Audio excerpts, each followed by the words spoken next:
ఇంటికి తిరిగి వచ్చేసిన మాధవ చక్రి డైరీ చూసి గుండె పగిలే నిజాన్ని తెలుసుకున్న మహాలక్ష్మి.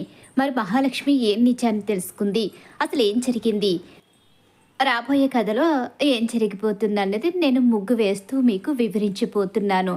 మీకు ఇష్టమైన సీరియల్లో రాబోయే కథలో ఏం తెలుసుకోవాలన్నది మీరు ముందుగా తెలుసుకోవాలనుకుంటున్నారైతే వీడియోని చివరి వరకు మిస్ కాకుండా అయితే చూసేయండి. అలాగే మా వీడియో నచ్చితే కనుక లైక్ చేయడం మాత్రం మర్చిపోకండి. ఇక్కడ చూస్తే మహాలక్ష్మి అలాగే ఇంట్లో మిగిలిన అందరూ కూడా ఇక మాధవ్ కోసం చాలా బాధపడుతూ ఉంటారు. మాధవ మనీషా దగ్గరికి వెళ్ళిపోతాడు. మనీషా మాధవని ఇంటికి తీసుకొస్తుంది. బాన్సీ అయితే మాత్రం ఈ విషయాన్ని ఎవరి దగ్గర చెప్పము, నువ్వు ఇక్కడే ఉండాలి అని చెప్పేసి మాట తీసుకుంటాడు. ఇక అక్కడే ఉండిపోతాడు మాధవ్ అయితే. అలా ఉండిపోవడంతో ఆ తర్వాత మహాలక్ష్మి ఫోన్ చేస్తుంది బాన్సీకి. ఫోన్ చేసి నువ్వు పెద్ది గురించి వెతుకుతాను అన్నావు కదా, వెతికావా అంటే మహాలక్ష్మి గారు పెద్ది ఇక్కడ లేరు, మాధవ ఇక్కడ లేరు, కనిపించలేదు అని చెప్పేసి తడబడుతూ చెప్తూ ఉంటాడు. దాంతో ఒక్కసారి మహాలక్ష్మికి డౌట్ అయితే వస్తుంది. అడగకుండానే ఎందుకు చెప్పారు అని చెప్పేసి అంటూ ఉంటుంది. అదే మీరు ఇక్కడున్నారని అనుకుని ఫోన్ చేశారేమో అని చెప్పాను అంతే అండి అని చెప్పేసి ఫోన్ అయితే కట్ చేసేస్తాడు. అనుమానం వచ్చిందంటవా బాన్సీ, నువ్వు కంగారు పడ్డావు కదా, ఏమైనా డౌట్ వస్తుందేమో. లేదు భయ్యా, వాళ్ళకి ఏమీ అనుమానం రాదు, నువ్వేం కంగారు పడకు, నువ్వెక్కడికి వెళ్ళాల్సిన అవసరం లేదు అని చెప్పేసి బాన్సీ అయితే చెప్తూ ఉంటాడు. ఈలోగా మహాలక్ష్మి అయితే వాళ్ళందరితో అంటూ ఉంటుంది, నాకైతే చాలా డౌట్గానే ఉంది. ఎందుకంటే ఖచ్చితంగా పెద్ద అక్కడే ఉన్నారని అనిపిస్తుంది. మనం అడగకుండానే అక్కడ లేరు అనే మాట వచ్చింది అంటే ఖచ్చితంగా అక్కడే ఉన్నారని నాకు ఎందుకో డౌట్గా ఉంది. ఒకసారి మీరు వెళ్ళి చూసిరండి అని చెప్పేసి ఇక అక్కడికి చక్రిని అయితే పంపిస్తుంది. చక్రి బాన్సీ ఇంటికి అయితే వెళ్తాడు. అలా వెళ్ళేసరికి ఇక అన్నయ్య ఉన్నాడా, అన్నయ్య వచ్చాడా అని చెప్పేసి అడుగుతూ ఉండగానే లేదు చక్రి భయ్య, ఇక్కడికి రాలేదు మాధవ్ భయ్య అని చెప్పేసి అంటూ ఉంటాడు. లోపల మాట వినిపిస్తుంది మాధవది. ఇక మానసితో మాట్లాడుతూ అలా మనీషాతో మాట్లాడుతున్న మాట వినిపించేసరికి ఒక్కసారి ఇక షాక్ అవుతూ లోపలికి వెళ్ళి చూస్తాడు. తన అన్నయ్య అక్కడే ఉంటాడు. అన్నయ్యని చూస్తున్న చక్రి ఎంతో ఎమోషనల్ అవుతాడు. ఏంటన్నయ్య, ఎందుకు ఇలా చేశావు, మమ్మల్ని అందరినీ వదిలేసి వెళ్ళిపోతే నువ్వు లేని ఆ ఇంట్లో మేమేలా ఉండగలము అన్నయ్య అంటూ తన అన్నయ్యని పట్టుకుని బాధపడుతూ పద అన్నయ్య వెళదాం. లేదురా, నన్ను వదిలే, నేను రాలేను, నేను తిరిగి ఆ ఇంటికి రాను అని చెప్పేసి అంటూ ఉంటాడు మాధవ. లేదన్నయ్య, నువ్వు లేకపోతే మేమెవ్వరం కూడా ఆ ఇంట్లో ఉండము, చివరికి మహాలక్ష్మితో సహా అందరం కూడా ఆ ఇంట్లోంచి వెళ్ళిపోతాము. కన్నా నీ గురించి తల్లడిల్లిపోతూ కనీసం వాడు ఒక్క మెతుకు కూడా ముట్టలేదు, అందరం అలానే నీకోసం ఎదురు చూస్తూ ఉండిపోయాము అని చెప్పేసి ఇక ఎలా అయితే బ్రతిమలాడి బగుములాడి తన అన్నయ్యని ఇంటికైతే తీసుకుని వెళతాడు. ఎదురు చూస్తున్న అన్నయ్య కళ్ళ ముందు కనిపించేసరికి ఎమోషనల్గా తమ్ముళ్ళు ఇద్దరూ హగ్ చేసుకుంటారు. పక్కనే ఉండి మహాలక్ష్మి కన్నీళ్లు పెట్టుకుంటూ ఉంటుంది. ఈలోగానే నారాయణ అక్కడికి వచ్చి చెంప పగలగొడతాడు. ఏరా, జాతకంలో లోపముందని ఇల్లు వదిలి వెళ్ళిపోతావా, అసలు ఎవర్రా నిన్ను ఇలా చెప్పింది, ఎన్నో కష్టాలు వచ్చాయి, ఎన్నో నిందలు భరించాము, ఎన్నో విధాలుగా మనల్ని అందరూ అవమానిస్తూనే వచ్చారు, మన ఇంటిపై ఎన్నో రాళ్లు విసిరారు, అయినా మనమందరం ఇక్కడే ఉన్నాం, ఎక్కడికి వెళ్ళలేదు. నీ జాతకం లోపం కారణంగానే ఈ ఇల్లు ఇలా అయిపోలేదు, మన తలరాతలు అలా ఉన్నాయి కాబట్టే ఇల్లు ఇలా ఉంది, మరొకసారి ఇలాంటి పిచ్చి పని చేస్తే చంపేస్తానని చెప్పేసి పెద్ద కొడుకు మీద తనకున్న బాధని ఎమోషనల్ని చూపిస్తాడు. ఇక మిగిలిన వాళ్ళు కూడా అలా చూస్తూ ఉండిపోతారు. నారాయణ కొట్టేసరికి నన్ను క్షమించు నాన్న, నన్ను క్షమించు నాన్న అని మాధవ క్షమాపణ చెప్తాడు. ఇక అందరూ కూడా తన అన్నయ్యని చూసిన తర్వాతే ప్రశాంతంగా వాటర్ తాగుతూ ఉంటే సారీరా, నేనెంత తప్పు చేశానో నాకు అర్థమైందిరా, నేను వదిలి వెళ్ళిపోతే మీరు సంతోషంగా ఉంటారు అనుకున్నాను, మీ ఆనందం కన్నా నాకేది ఎక్కువ కాదు అని చెప్పేసి ఇల్లు వదిలి వెళ్ళిపోయాను. కానీ నా కోసం ఇంతగా దిగులు పడుతూ మీరు ఇలా అయిపోతారని కలలో కూడా ఊహించలేదురా, ఇంకెప్పుడు వదిలి వెళ్ళను అని చెప్పేసి అంటూ బాధపడుతూ ఉంటాడు. ఇక అందరికీ వంట రెడీ చేస్తుంది మహాలక్ష్మి. భోజనం తింటున్న తన తమ్ముళ్ళని చూసుకుని ఎమోషన్ ఎమోషనల్ అవుతూ ఉంటాడు మాధవ. నా తమ్ముళ్ళని వదిలి వెళ్ళి ఎంత తప్పు చేశాను, వీళ్ళు నా కోసం ఎంతగా ఎదురు చూశారో, నేను లేకపోతే చిన్నపిల్లలు అయిపోతారని తెలుసుకోలేకపోయాను అని చెప్పేసి అంటూ తన తమ్ముళ్ళ భోజనం చేస్తూ ఉండగా బాధపడుతూ ఉంటాడు. అన్నయ్య తినన్నయ్య, భోజనం తినన్నయ్య అని చెప్పేసి తమ్ముళ్ళు ముగ్గురు బ్రతిమలాడి తన అన్నయ్య చేత భోజనం అయితే తినిపిస్తారు. పెద్ది, చాలా తప్పు చేసావు పెద్ది. నీ తమ్ముళ్ళు ముగ్గురు చంటి పిల్లలు అయిపోయారు. వీళ్ళు ఏడుస్తూ ఉంటే అసలు ఎలా ఓదార్చాలో కూడా నాకు అర్థం కాలేదు. నువ్వు కనుక ఇంకొక రోజు రాకపోతే వీళ్ళు ఏమైపోయేవారో నాకే తెలియదు పెద్ది. అంతగా నీకోసం ఆరాటపడ్డారు. నువ్వు లేకపోతే వీళ్ళు బ్రతకలేరు పెద్ది. వీళ్ళ కోసం నువ్వెక్కడికి వెళ్ళొద్దు. నీవు ఉంటేనే వీళ్ళకు సంతోషం ఉంటుంది. నువ్వు వెళ్ళిపోయే సంతోషం వీళ్ళకు అవసరం లేదు. వీళ్ళు నిన్ను మాత్రమే కోరుకుంటున్నారు. మిగతా సంతోషాలన్నీ తర్వాత విషయంగా ఆలోచిస్తున్నారు. నిజంగా ఇంత ప్రేమ ఆప్యాయతలు మీ మధ్య చూస్తుంటే నాకే నిజంగా ఈర్ష్యగా అనిపిస్తుంది. ఇంత గొప్ప బంధం మీ మధ్య ఉండడం అది మీ అదృష్టం. ఒకరి కోసం ఒకరు బ్రతుకుతున్నారు. తల్లి లేదు, తండ్రి పట్టించుకోరు, కానీ నలుగురు అన్నదమ్ములు ప్రాణంగా బ్రతుకుతున్నారు. మీరెప్పుడు ఇలానే ఉండాలి అని చెప్పేసి అంటూ ఉంటుంది మహాలక్ష్మి. అమ్మ మహాలక్ష్మి, ఇంకెప్పుడు వదిలి వెళ్ళి వీళ్ళను బాధ పెట్టనమ్మా. ఇంకెప్పటికీ కూడా వీళ్ళను ఇబ్బంది పెట్టకుండా ఇక్కడే ఉండి వీళ్ళను సంతోషంగా చూసుకుంటాను అని చెప్పేసి ఇక అంటూ ఉంటాడు మాధవ. అలా మహాలక్ష్మికి మాట అయితే ఇస్తాడు. ఇక అలా అందరూ కూడా మాధవ తిరిగి రావడంతో చాలా హ్యాపీగా ఫీల్ అవుతూ ఉంటారు. ఇక్కడ తాయారు కూడా మాధవ తిరిగి వచ్చాడు అన్న విషయాన్ని తెలుసుకుంటుంది. నాకు తెలుసు వాడు వస్తాడని, ఎందుకంటే వాడికి ఇల్లు అలాగే తమ్ముళ్ళు, ఆ పని తప్ప మరో ప్రపంచం లేదు. తమ్ముళ్ళ కోసం ఇల్లు వదిలి వెళ్ళిపోయినా ఆ తమ్ముళ్ళు వాడిని వదలరు కదా. వాడి జీవితంలో సంతోషమైన బాధైనా ఏదైనా వాళ్ళ కోసమే. అలాంటిది వాడు వాళ్ళనెలా వదిలేసి బ్రతకగలడు అని చెప్పేసి తాయారు కూడా అనుకుంటూ ఉంటుంది. మాధవ తిరిగి వచ్చాడు అని కాస్త తాయారు కూడా హ్యాపీగానే ఫీల్ అవుతుంది. ఆ ఇంట్లో అందరూ సంతోషంగా ఉంటారు.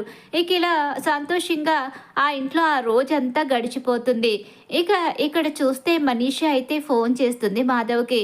ఎలా ఉన్నారు అని చెప్పి అడుగుతూ ఉంటుంది. బాగానే ఉన్నాను, నువ్వు వెనక్కి తీసుకొచ్చావు కాబట్టి ఈరోజు మళ్ళీ తిరిగి నా ఇంట్లో నేను అడుగు పెట్టగలిగాను. గమ్యం లేని ప్రయాణికుడిలా మొదలైన నా ప్రయాణాన్ని ఆపి నీకు బంధాలు ఉన్నాయి. ఆ బంధాల నుంచి నువ్వు పారిపోతే ఆ బంధాలు నిన్ను వదులుకోలేక వాళ్ళు ప్రాణాలే వదులుకుంటారని తెలిసి చెప్పావు. నిజంగా నువ్వు చాలా గ్రేట్ అంటూ తన విషయంలో తనని పొగుడుతూ ఉంటాడు. మీరు అలా వెళ్ళిపోతే మేము ఏమైపోతాము అని చెప్పేసి తన హిందీ భాషలో చెప్తూ ఉంటుంది. నిజంగా చాలా సంతోషంగా ఉంది శుక్రియా అని చెప్పేసి ఫోన్ అయితే పెట్టేస్తాడు. ఇక మాధవ్ అయితే అలా పెట్టేసేసరికి ఇక భగవంతుడికి శుక్రియా అంటూ భగవంతుడికి కృతజ్ఞతలు చెప్పుకుంటూ ఉంటుంది. ఇదంతా నీ కారణంగానే జరిగింది. మాధవ ఇంటికి తిరిగి వెళ్ళారు, లేకపోతే ఆ తమ్ముళ్ళు ఏమైపోయేవారో ఏంటో అని చెప్పేసి అనుకుంటూ ఉంటుంది మనీష. బాన్షే మనీషాతో అంటూ ఉంటాడు, వాళ్ళ నలుగురు అన్నదమ్ములు ఒకరంటే ఒకరికి ప్రాణం మనీష. వాళ్ళు ఒకరిని విడిచి ఒకరు బ్రతకలేరు. వాళ్ళని నేను చిన్నప్పటి నుంచి చూస్తున్నాను. నేను మాధవ్ భయ్యతో కలిసి చాలా ఏళ్లగా వర్క్ చేస్తున్నాను కదా. మాధవ్ భయ్య ఎప్పుడు వాళ్ళ గురించే ఆలోచిస్తాడు. వాళ్ళ సంతోషమే తన సంతోషంగా బ్రతుకుతాడు. ఆ కుటుంబం ఎన్ని అవమానాలు ఎదురైనా ఆ అన్నదమ్ములు ఎప్పుడూ విడిపోలేదు. కలిసే బ్రతికారు, కలిసే ప్రయాణం చేశారు.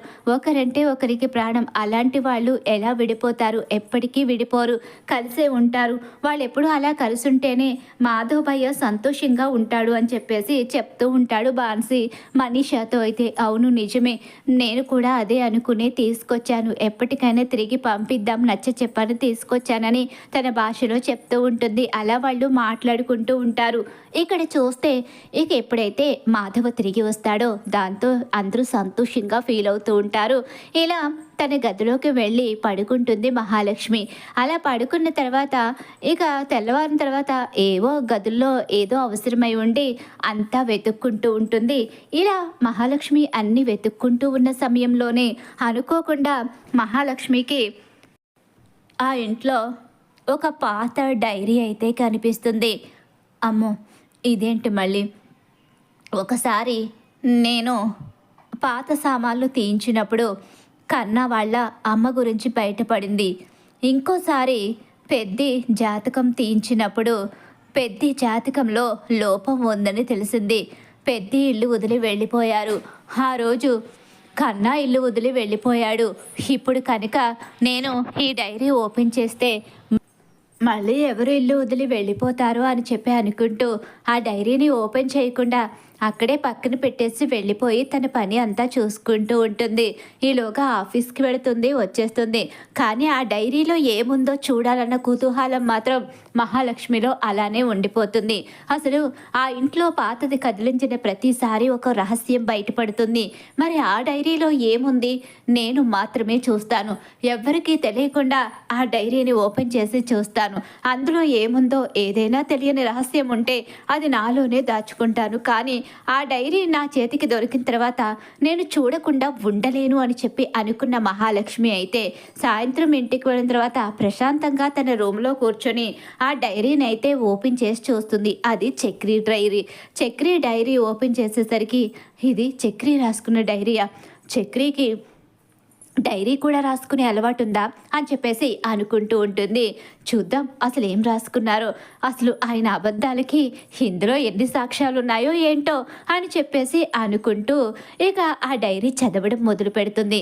అలా డైరీ చదువుతున్న మహాలక్ష్మికి ముందుగా ఆ ఇంటికి ఒక ఆడపిల్లని, అదే తను పెళ్లి చేసుకుని ఒక అమ్మాయిని ఆ ఇంటికి తీసుకురావాలి అని చెప్పేసి తను వేసుకున్న ప్లాన్ల దగ్గర నుంచి అన్నీ కూడా అందులో ఉంటాయి.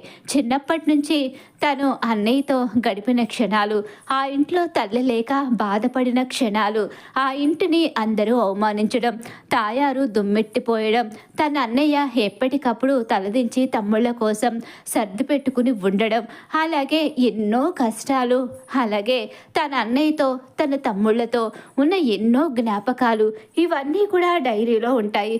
అమ్మో, చక్రీ గారు పర్వాలేదే, డైరీని జ్ఞాపకాలతో నింపేశారే అని చెప్పేసి అనుకుంటూ అలా చదువుతూ ఉంటుంది డైరీ అయితే. అలా చదువుతూ ఉండగానే ఈలోగా ముఖ్యమైన ఘట్టం ఆ డైరీలో ఎదురైపోతుంది. ఇక మహాలక్ష్మితో పెళ్ళి. మహాలక్ష్మిని చూసిన క్షణం నుంచి ఇక అక్కడ మహాలక్ష్మి మీద ఉన్న ప్రేమ, అనుక్షణం తనని ఎలా ఊహించుకున్నాడో, తన పట్ల ఇక చక్రి ప్రవర్తన ఏంటి, అసలు తన విషయంలో చక్రి ఎలా అనుకున్నాడు, తనతో కలిసి జీవితాన్ని పంచుకోవాలనుకోవడం. చక్రి మహాలక్ష్మిని దేవతలా ఊహించుకుంటాడు. మహాలక్ష్మిని పెళ్లి చేసుకుని ఇంటికి తీసుకుని వస్తే తన కల పండుతుంది. తన కలల రాణిగా మహాలక్ష్మి ఆ ఇంట్లో ఉంటుంది. ఆ ఇంటి కోడలుగా, అలాగే తన భార్యగా జీవితమంతా కలిసి సంతోషంగా బ్రతకొచ్చు అనే తన ప్రయాణాన్ని అక్కడ స్టార్టింగ్లో రాసుకుంటాడు. ఆ తర్వాత మహాలక్ష్మితో పెళ్ళి. ఎన్నో అబద్ధాలు, అలాగే మహాలక్ష్మి ఉన్న ఇక ఆ క్షణం నుంచి, మహాలక్ష్మి ఇంట్లో అడుగుపెట్టిన క్షణం నుంచి, ఇక మహాలక్ష్మి ఇల్లు వదిలి వెళ్ళిపోయిన అంతవరకు అందులో ఉంటుంది. కానీ అందులో తన ప్రేమ మాత్రం చాలా క్లియర్గా ఉంటుంది.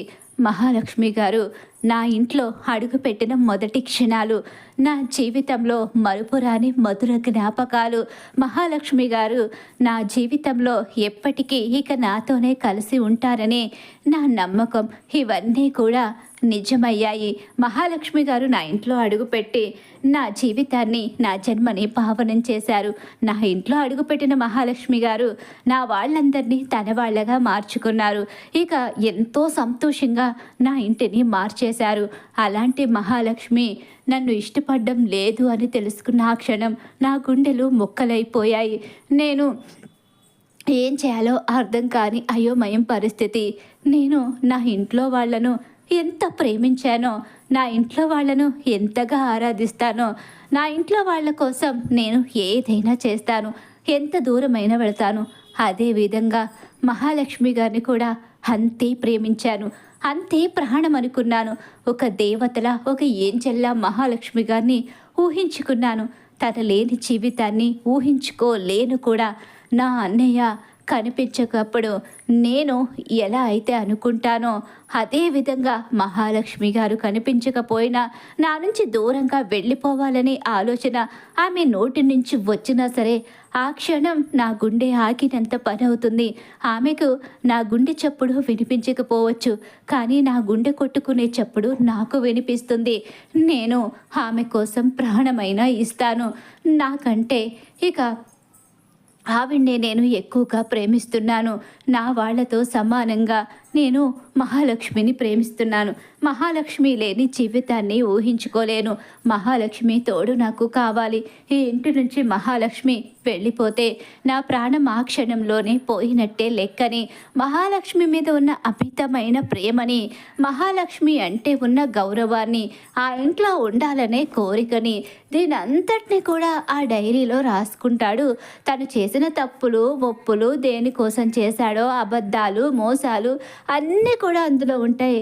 అడుగు అడుగున మహాలక్ష్మి మీద ప్రేమ, అడుగు అడుగున తనతో కలిసి బ్రతకాలనే ఒక జీవిత ప్రయాణం, ఇవన్నీ కూడా అందులో ఉండడంతో అవన్నీ చదువుతున్న మహాలక్ష్మి ఒక్కసారే షాక్ అయిపోతుంది.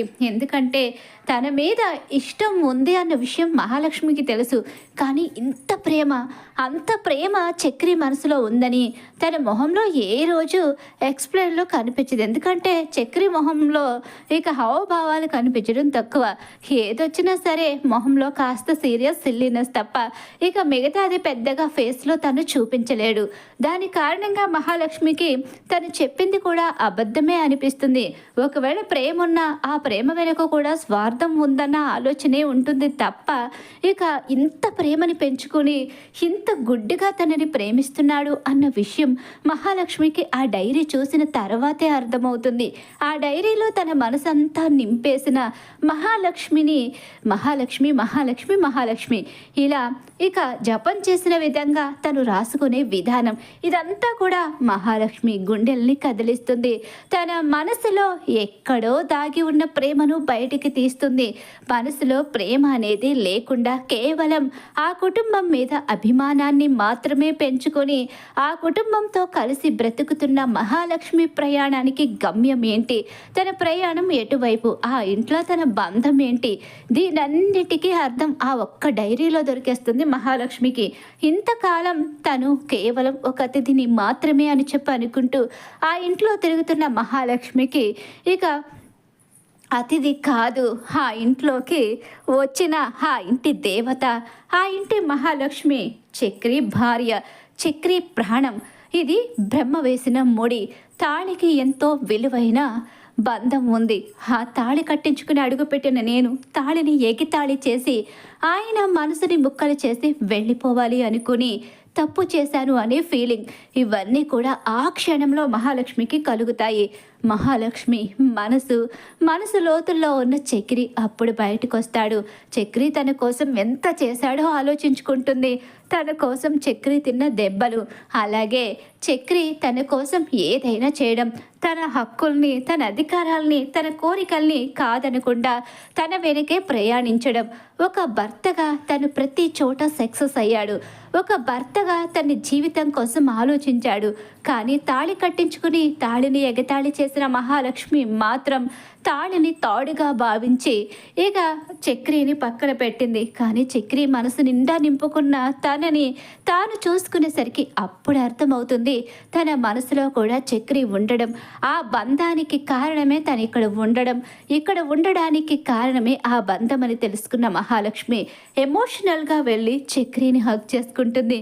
నేను ఇంతకాలం నీ గురించి తెలుసుకోలేకపోయాను, తప్పు చేశాను.